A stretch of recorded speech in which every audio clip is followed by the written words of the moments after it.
Everyone is telling you to invest in the stock market, but you have no idea how to do it. So I'm going to tell you how to start investing in the stock market as a beginner. First of all, I just want to say this is not financial advice. This is just what I do personally and I have seen work for me. First of all, you want to go to your app store and you want to download Trading 212. So I personally use Trading 212 just because the fees are a lot lower than some of the other apps. And then you want to invest in something called an index fund. So an index fund is basically a group of companies all together. So you're buying multiple different shares. You're not just buying one stock in Apple, you're buying lots of different stocks, and that diversifies the risk. Just in case anything happens to one of the companies, you still have other companies that are going to keep the share price up. So once you've set up your Trading 212 account and you verified that it's you then want to deposit money into the account, which is super easy. I'll do a little demonstration on screen as to how you deposit the money into the account.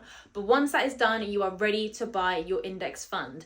And the index fund that you're going to buy is the S&P 500. So two options will come up. You will have the distribution option and you will have the accumulation option.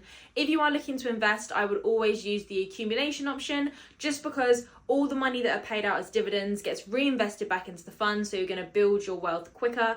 If you have the dividends option, then dividends will be paid to you, and also you then have to declare dividends. So the dividend threshold is £500, and any dividends over £500 you then have to put on a personal tax return. So it's just easier if you reinvest the money back into the stocks. You also want to choose the ISA account over the invest account if you haven't already maxed out your £20,000 ISA limit. So the £20,000 limit is across all ISAs. So if you have a cash ISA, a LISA, any other stocks and shares ISAs, if you've already put money into those ISAs, whatever you have left of your £20,000 allowance, that is what you can put into the stocks. If you go over, you have to declare it to HMRC, and that is not something that you want to be doing because then you have to pay tax and things like that, and you just don't want to do that. However, if you have already maxed out your ISA limit for the year, then you can use the invest option, but any capital gains, so any gains on what you put in when you withdraw them, if it's over £3,000, you then have to declare that on a personal tax return. The annual limit at the moment is £3,000 a year.